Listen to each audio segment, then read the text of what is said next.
أعوذ بالله من الشيطان الرجيم بسم الله الرحمن الرحيم يدبر الأمر من السماء إلى الأرض ثم يعرج إليه في يوم كان مقداره 1000 سنة مما تعدون ذلك عالم الغيب والشهادة العزيز الرحيم الذي أحسن كل شيء خلقه وبدأ خلق الإنسان من طين ثم جعل نسله من سلالة من ماء مهين صدق الله العظيم۔ سورہ سجدہ ہماری چل رہی ہے اور 21واں پارہ ہے۔ گزشتہ کل آیت نمبر 4 اور 5 کا خلاصہ عرض کیا تھا اور آج 6، 7 اور 8 کا خلاصہ عرض کریں گے۔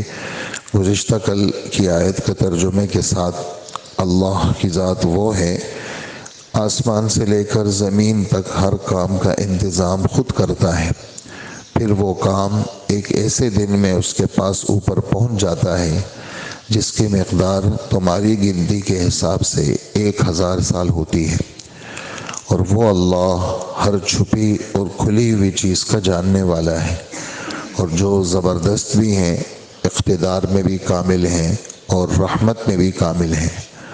اور وہ اللہ جس ذات نے جو بھی چیز پیدا کی ہے اس نے خوبصورت پیدا کی ہے، اور انسان کی پیدائش کی ابتدا مٹی سے کی ہے، اور اس کی نسل ایک نچوڑے ہوئے حقیر پانی سے اللہ نے اس کی نسل کو چلایا ہے، اور پھر اللہ جل جلالہ نے اس کو ٹھیک ٹھاک پیدا کر کے اس میں اپنی روح پھونکی ہے۔ اور انسانوں، تمہارے لیے کان، آنکھیں اور دل پیدا کیے ہیں، تم لوگ شکر تھوڑا ادا کرتے ہو۔ یہ 9ویں آیت کا ترجمہ میں نے کیا۔ ثم سواہ ونفخ فیہ من روحہ وجعل لکم السمع والابصار والافئدہ قلیلا ما تشکرون۔ چونکہ مضمون اس کے ساتھ پورا ہو رہا ہے اس لیے 9ویں آیت کا ترجمہ بھی آپ کی خدمت میں پیش کیا۔ یہاں ایک بات تو بالکل واضح ہے جو آپ حضرات نے سن رہے ہیں کہ اللہ جل جلالہ کی قدرت کا بیان ہے، اللہ کی طاقت کا بیان ہے۔ گزشتہ کل ایک بات سامنے آئی کہ قیامت کے دن کے بارے میں یہاں ذکر ہے کہ 1000 سال کا ہے، اور سورہ معارج 29ویں پارے میں ہے کہ وہ 50,000 سال کا ہے۔ تو اس کا آپس میں جوڑ کیا ہے؟ تو وہ جوڑ اللہ کو معلوم ہے۔ حضرت عبداللہ ابن عباس جو تفسیر کے اندر انتہا درجے کی مہارت رکھتے ہیں، تو عبداللہ ابن عباس رضی اللہ عنہ فرماتے ہیں کہ وہ چیز جو مجھے معلوم نہیں ہے، میں قرآن و حدیث کے بارے میں کچھ کہہ نہیں سکتا ہوں۔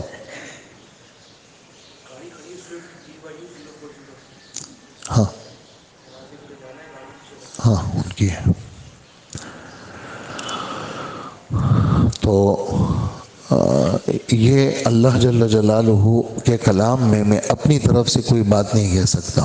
اللہ کو پتہ ہے کہ 1000 سال اور 50,000 سال۔ اور ایک بات جیسے حضرت مولانا اشرف علی تھانوی رحمۃ اللہ علیہ کے حوالے سے پیش کی تھی کہ 1000 سال کا مطلب یہ دن تو وہ ہوگا جو یعنی عام دنوں جیسا دن ہوگا، قیامت کا دن، لیکن ہر آدمی کی اپنی اپنی تکلیف کے حساب سے اس کے اندر لمبائی اور چوڑائی ہوگی، یعنی جس پہ جتنی زیادہ تکلیف ہوگی اس کو یہ دن اتنا ہی لمبا معلوم ہوگا۔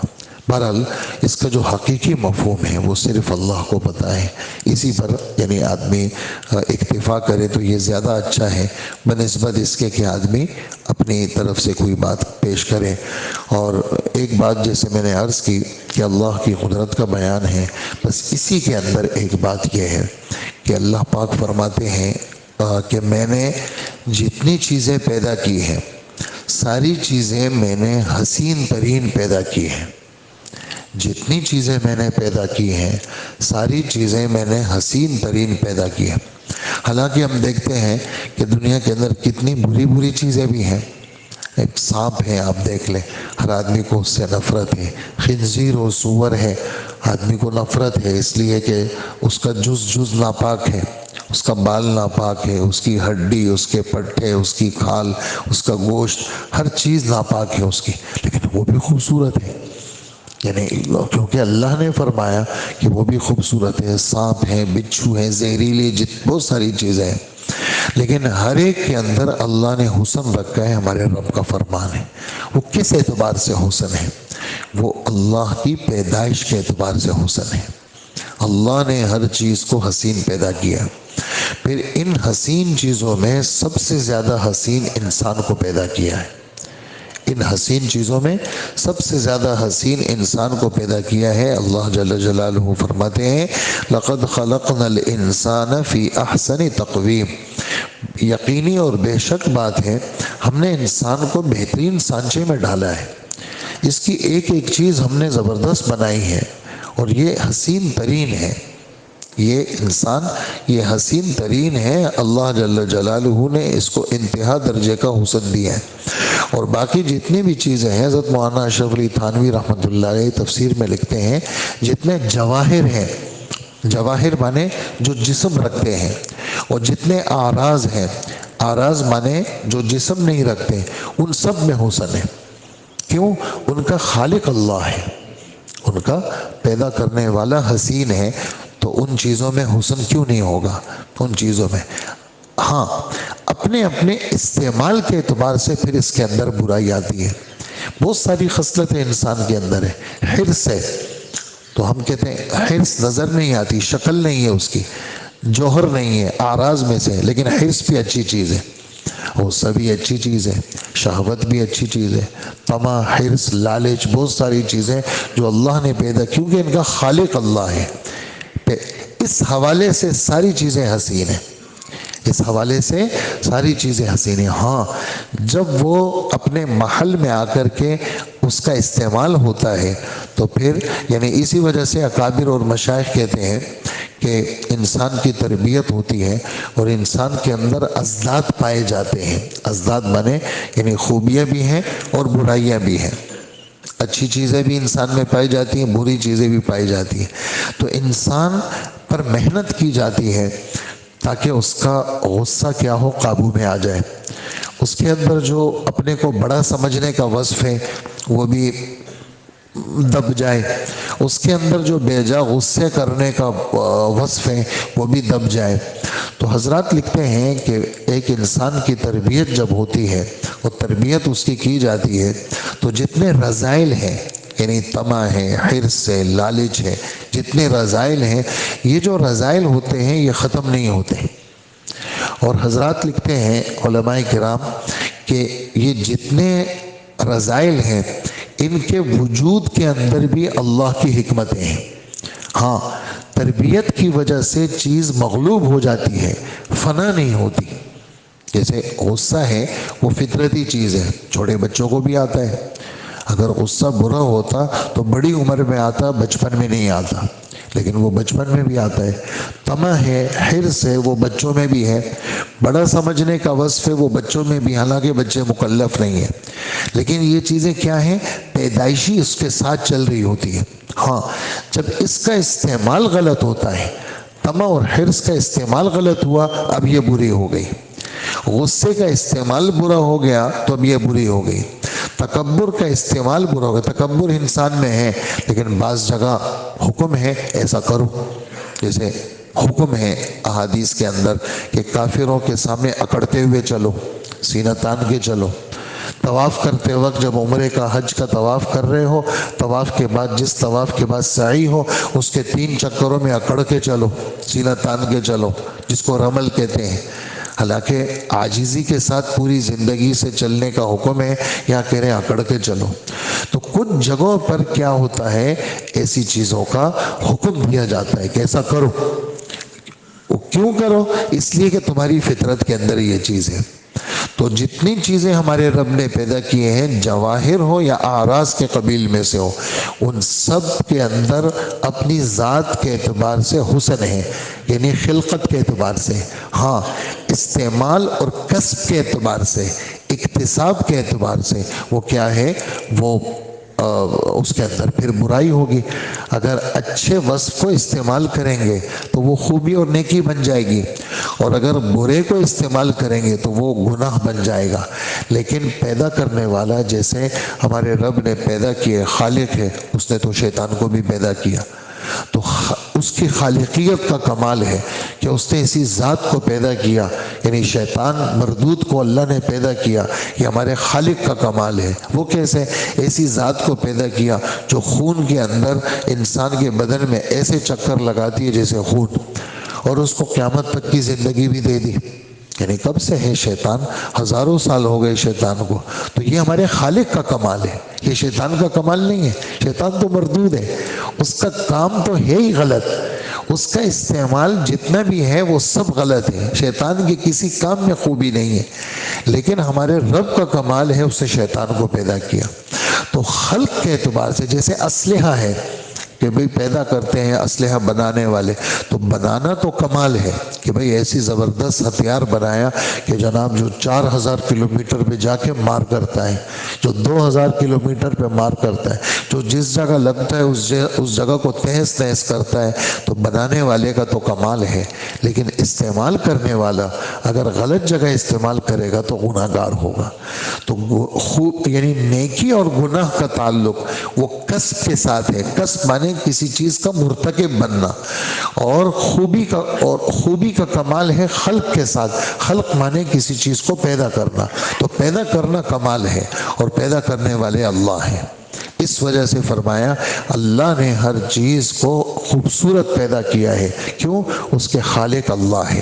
تو یہ، اور یہیں پر پھر تقدیر کا مسئلہ بھی آ جاتا ہے، یہیں پر پھر تقدیر کا مسئلہ بھی آ جاتا ہے کہ تقدیر کے اندر ہر انسان کو اللہ جل جلالہ نے 2 قدرتیں دی ہیں۔ ہر انسان کو یعنی ہر چیز میں 2 وصفوں کو سمجھنا ہوگا، ایک خالقیت کو سمجھنا ہوگا اور ایک کسبیت کو سمجھنا ہوگا۔ تو خلق ہر چیز کا کمال ہے، خلق پیدا کرنا، لیکن انسان اپنے اعمال کو پیدا نہیں کرتا۔ انسان اپنے اعمال کو پیدا نہیں کرتا، انسان اپنے اعمال کا کاسب ہے، انسان اپنے اعمال کا مرتکب ہے۔ اور ہر عمل کے اندر 2 قدرتیں ہیں، ایک یہ ہے کہ میرے خالق کی قدرت ہے، انہوں نے توفیق دی مجھے، اور ایک یہ ہے کہ میرا خود کا اندر کا ارادہ ہے۔ اگر میں مخلص ہوا اور اللہ کی رضا کے لیے یہ عمل کیا تو اس عمل میں خوبصورتی پیدا ہو گئی اور وہ مقبول ہو گیا۔ اور اگر میں نے عمل کیا، اس میں میری اچھا عمل تھا، نیت خراب تھی، اب وہ خراب ہو گیا، اور برا عمل تھا، اس میں نیت کا کوئی دخل نہیں ہے، وہ ہے ہی خراب۔ اگر برا عمل تھا اس میں نیت کا کوئی دخل نہیں ہے، ہاں اگر اس میں نیت خرابی کی ہے تو اس کی خرابی میں مزید اضافہ ہوگا، لیکن ہے برا عمل، آپ نے کوئی بھی نیت نہیں کی تو وہ ہے ہی اپنی ذات کے اعتبار سے خراب، لیکن خالقیت کے اعتبار سے وہ عمل برا نہیں ہے۔ اس لیے کہ ہمارے رب نے اس دنیا میں جو اجزاد کو پیدا کیا ہے، اس دنیا میں جو اجزاد کو پیدا کیا ہے وہ کسی حکمت کے لیے پیدا کیا۔ ہم کہتے ہیں بھی اللہ پاک شیطانی کو پیدا نہیں کرتے، تو پھر ہمارے امتحان ہی نہیں ہوتا۔ ہم کہتے ہیں جی اللہ ہمارے نفس کو پیدا نہیں کرتے، ہمارا نفس شرارتی ہے، یہ ساری حرکتیں ہمارے نفس کے، تو پھر ہمارا امتحان ہی نہیں ہوتا۔ پھر جنت دوزخ کا سوال ہی نہیں ہے۔ یہ جو کشمکش پیدا کی ہے ہمارے رب نے، اور پھر ہم ہمت کر کے برے کام کو چھوڑتے ہیں اور ہمت کر کے اچھے کام کی طرف آتے ہیں، اس میں پھر ہمیں جنت ملتی ہے۔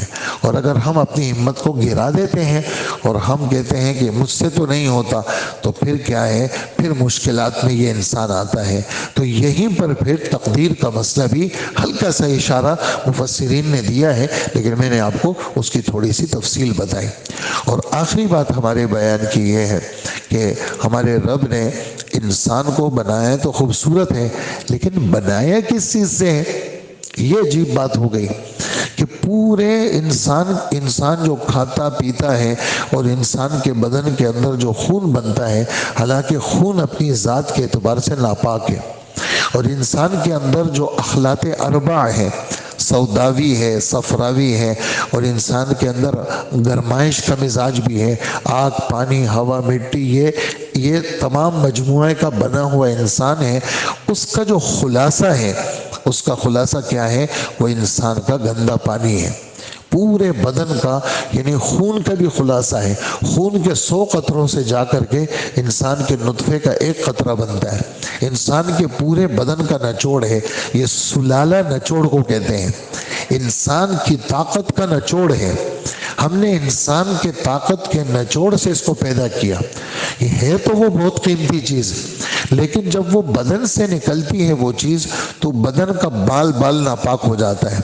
اور وہ جو چیز ہے جو انسان کے بدن سے نکلتی ہے، جس کو نطفہ کہتے ہیں، وہ اپنی ذات کے اعتبار سے ناپاک ہے۔ اپنی ذات کے اعتبار سے اس سے ہم نے انسان کو پیدا کیا۔ پہلے انسان کو تو ہم نے مٹی سے پیدا کیا۔ حضرت جبرائیل علیہ السلام کو بھیجا، ایک حدیث میں تفصیل ہے، پوری دنیا کے اندر سے مٹی کو لیا، سفید مٹی کو بھی لیا، سرخ مٹی کو بھی لیا، کالی مٹی کو بھی لیا، براؤن مٹی کو بھی لیا، قسم قسم رنگا رنگ مٹی کو لیا، نرم مٹی کو بھی لیا، سخت مٹی کو بھی لیا۔ یہ ہمارے رب نے یہ لیا، اور مٹی کا جیسے رنگ ہے تو انسانوں کے رنگ الگ الگ۔ پھر مٹی کا جو مزاج ہے نرم کا، تو بہت سارے انسانوں کے نرم مزاج۔ مٹی کا جو مزاج ہے سخت تھا، بہت سارے انسانوں کے مزاج سخت ہو گئے۔ کئی پہاڑی علاقہ آپ نے دیکھا تو وہاں جیسے سعودی عرب کے جو پہاڑ ہیں وہ تو کتنے سخت ہیں، وہ ٹوٹتے نہیں۔ بہت سارے پہاڑ مٹی کے بنے ہوئے ہیں، جیسے ہمارے ملک کے اندر بعض علاقوں میں مٹی کے بنے ہوئے پہاڑ ہلکے سے اس سے اڑ جاتے ہیں۔ اور بہت سارے ہمارے ملک میں بنے ہوئے جو پہاڑ ہیں ان میں ماربل نکلتا ہے، جیسے آپ سفید زیارت پتھر آپ دیکھ لیں۔